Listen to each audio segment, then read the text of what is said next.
Сяоянь святой, да, мы дожили до этого. А такое чувство, что лишь недавно он был пареньком на уровне Доуван и сражался с Юньшанем. Как быстро и стремительно события летят. После окончания серии очень хорошо было сказано, как Сяоянь проходил различные испытания на пути к силе, но истинная цель в такой силе не разрушение, а защита. Вот и в этом случае Сяоянь вовремя прорвался к уровню святого, чтобы защитить учителя, Цайлинь и всех близких. Жаль, конечно, что Сяоянь только под конец появился, но его прорыв был потрясающим. Видно, что создатели старались. Такое море пламени, точно как в оригинале. А как вам образ Сяояня Доушен, его внешность, одежда и аура святого? Напишите в комментариях. Лично мне очень зашло. Теперь Сяоянь стал солидным таким экспертом святым, что стоит на вершине континента Доуци. Не повезло старому монстру Тяньмину и третьему Тяньзуну. Сяоянь от них мокрого места не оставит. А вот Гую выжил, поскольку его спас святой Заладуш. Сам лично тот не появился, но через пространственную трещину забрал Гую из Звездного Царства. Сяоянь хоть и прорвался на первую звезду святого, но он только на начальном уровне и должен освоить новую силу. Да, Залдуш был очень силен. Без его помощи Тяньмин со своей фракцией даже не думал бы нападать. Вот поэтому Сяоянь и Яолао решили создать свой большой альянс, чтобы противостоять Залу Душ. Все просто, сила Зала Душ действительно намного сильнее, чем у павильона падающей звезды. Взять только первого Тяньзуна почти на второй звезде святого, а есть еще заместитель главы и сам глава Зала Душ. Сейчас Сяоянь не мог начать войну с ними, поэтому нужно искать союзников, если они хотят достойно сразиться с Залом Душ. Кстати, мы идем к 50 тысячам подписчиков и осталось совсем чуть-чуть, поэтому хочу попросить всех подписаться и поддержать таким образом канал. Большое спасибо! Эти ребята из Зала Душ стояли поперек горла у множества сил центральных равнин и всего континента. Они сделали и совершали многое, что бесило других. Тот же сбор душ. Примером может служить башня пилюль. Они ненавидят Зал Душ до мозга костей. Если бы они не боялись их скрытой силы, то уже давно собрали бы людей для борьбы с ними. Зал Душ известен тем, что любил собирать могущественные души. Те, у кого были могущественные души, были в основном алхимиками. За эти годы Зал Душ напал на неизвестное количество алхимиков.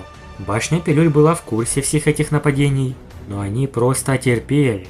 3 нынешних главы башни пилюль во главе с Сюань Кунцзы – это далеко не вся мощь башни пилюль, ведь есть малая башня пилюль.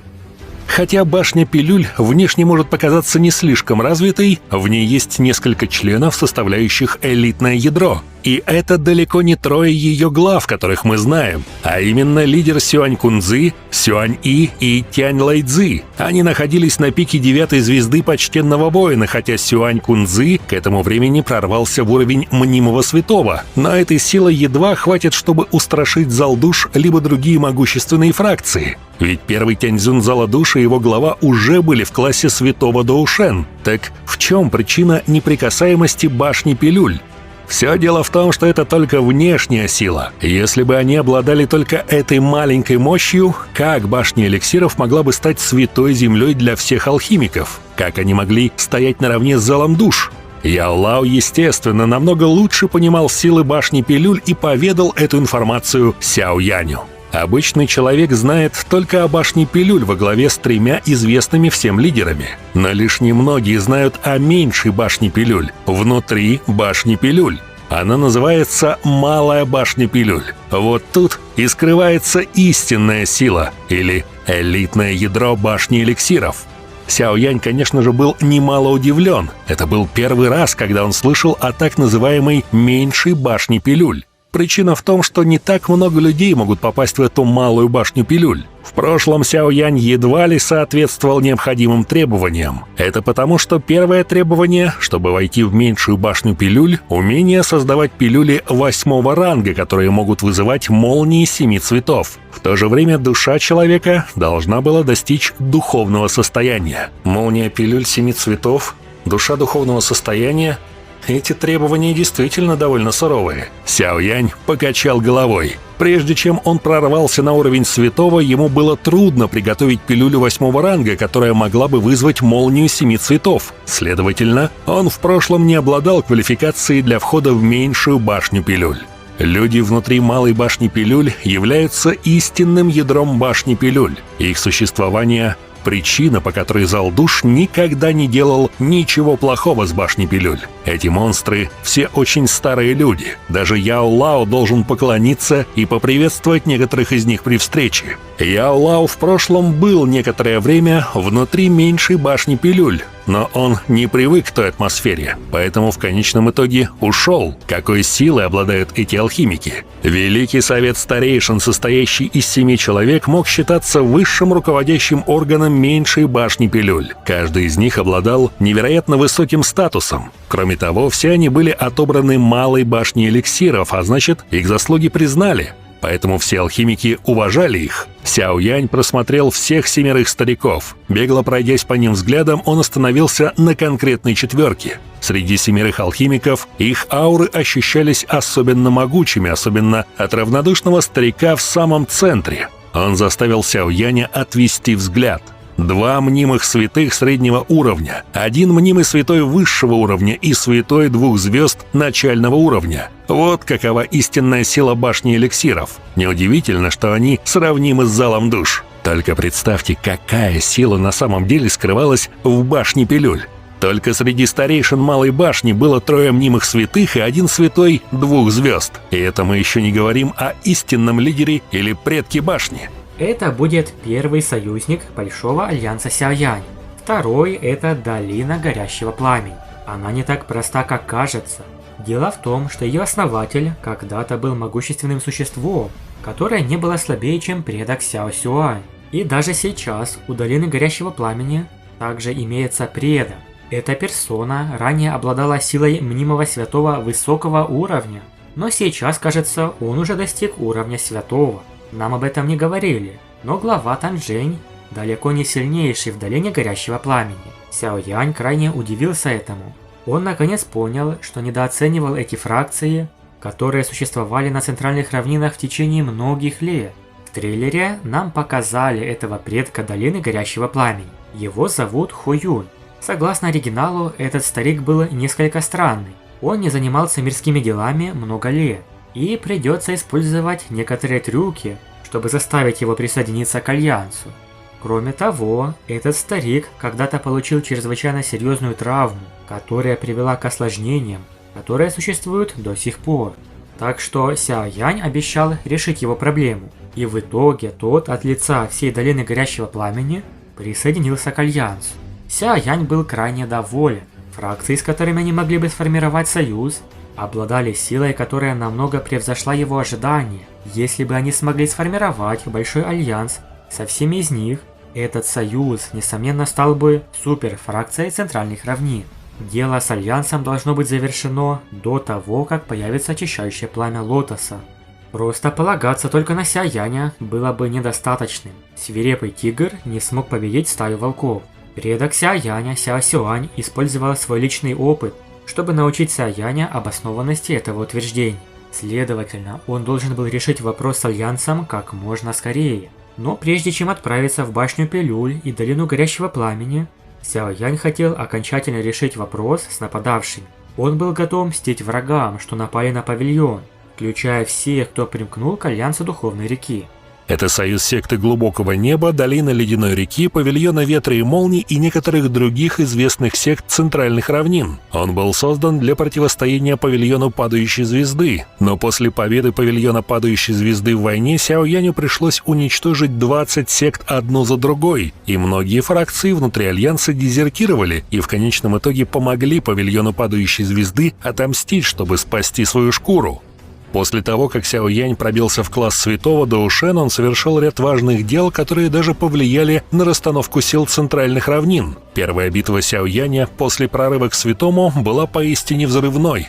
Разгромив альянс Глубокой Реки, Сяо Янь повел Павильон Падающей Звезды на кровавую зачистку центральных равнин. Целью было уничтожить все мелкие силы, что примкнули к вражескому союзу. Среди них оказался и павильон ветра и молний. Дрожащий от ужаса глава Лэй был убит Сяо Янем одним ударом ладони, а клан Хань, который долгие годы терпел притеснение от павильона ветра и молний, по указанию Сяо Яня занял его место и стал новой, второй по значимости силой центральных равнин. Можно сказать, он занял место павильона ветра и молний. Но почему же Сяо Янь начал с павильона ветра и молний? Захватив штаб-квартиру Альянса Духовной реки, от них начал отделяться большой контингент и атаковать более сильные фракции в Альянсе Духовной реки, такие как Долину Ледяной реки и павильон ветра и молний. Эти две фракции внесли существенный вклад в нападение на павильон Павшей Звезды. Эти парни были как зубы и когти фракции Бездонного Неба. Их, естественно, не отпускали.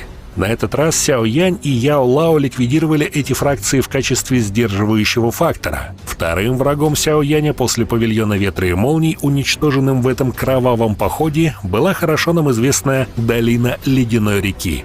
Бинхэ, ее глава, давний враг Сяо Яня. Возможно, если бы Бинхэ не вступил в этот союз, Долина Ледяной реки прожила бы чуть-чуть дольше. После того, как Сяо Янь вышел из своего уединения и победил атакующих, глава Бинхэ и его секта были уничтожены Сяо Янем и павильоном Падающей Звезды в качестве возмездия.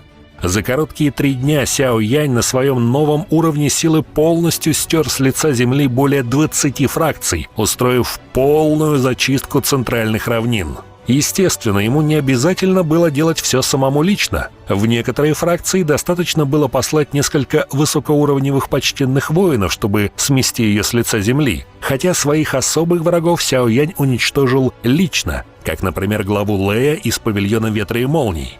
Через 10 дней большая армия павильона Падающей Звезды начала отступать. В конце концов, они не хотели убивать всех. Некоторое количество смертей позволило павильону установить внушительную мощь. Сяо Янь и Яо Лао относительно хорошо контролировали результат. Пока павильон Падающей Звезды мстил, зал душ вел себя тихо. Они не посылали экспертов на помощь Альянсу Духовной реки, но группа Сяо Яня не расслаблялась. Зал душ всегда был загадочным. Он определенно набирал силу. Как только придет время, он действительно нанесет смертельный удар по павильону Падающей Звезды. Несмотря на то, что Сяо Янь стал настоящим святым, он должен был оставаться крайне осторожным, особенно при наличии такой пугающей фракции, вроде клана Хунь. Его альянс являлся просто приоритетной задачей для павильона Падающей Звезды. Поэтому, разобравшись с врагами, павильон направил 2 письма. Первое в цветочную фракцию и второе в долину горящего пламени. Хотя эти 2 фракции не были такими могущественными, как башня Пилюль, они все еще являлись очень сильными фракциями в центральных равнинах, и их вступление сильно бы укрепило альянс. Если эти 3 большие фракции согласятся на альянс, все небольшие секты, естественно, тоже подумают о вступлении сами.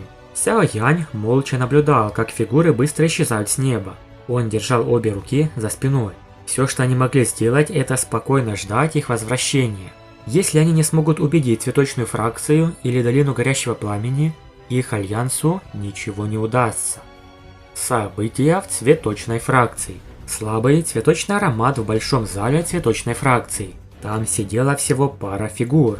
Юнь-Юнь присутствовала среди этих людей, но она не сидела в кресле главы, несмотря на то, что таковой и являлась. Вместо этого, в настоящее время на месте лидера сидели 2 фигуры. 2 великих старейшины, одна на высоком уровне мнимого святого, вторая на среднем уровне мнимого святого. Они лишь недавно вышли из своего уединения. Это великий старейшина, что знала Яо Ченя, и что не показалось во время прихода Сяо Яня в прошлом. Она и была главной. Первый старейшина с почтением спросила: «Великий старейшина, нынешний павильон Падающей Звезды сильно отличается от того, каким они были в прошлом. Даже наша цветочная фракция не сравнится с ними по силе. Но несмотря на рост их силы, между ними и залом душ все еще имеется колоссальный разрыв. Павильон Падающей Звезды и зал душ враждуют друг с другом. Если мы согласимся на альянс, это будет означать, что мы будем противостоять залу душ, а это довольно опасно». Великий старейшина кивнула.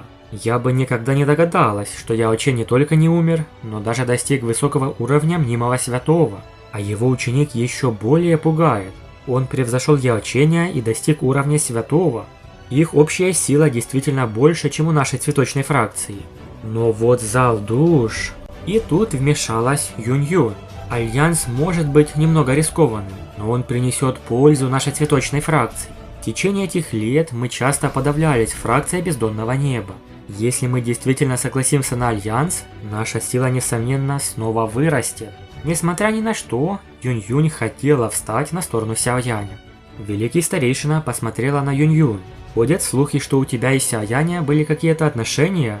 Было бы хорошо, если бы ты смогла привлечь такого человека на сторону нашей цветочной фракции. Руки Юнь-Юнь сжались. Хотя она была главой цветочной фракции, ей все равно требовалось получить согласие этих двух великих старейшин, когда дело дошло до такого серьезного решения.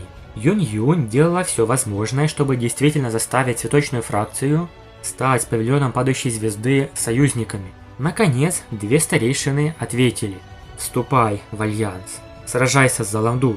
Юнь-Юнь вздохнула с облегчением. Поскольку старшая сестра приняла решение, дайте павильону падающей звезды этот ответ. Понятно.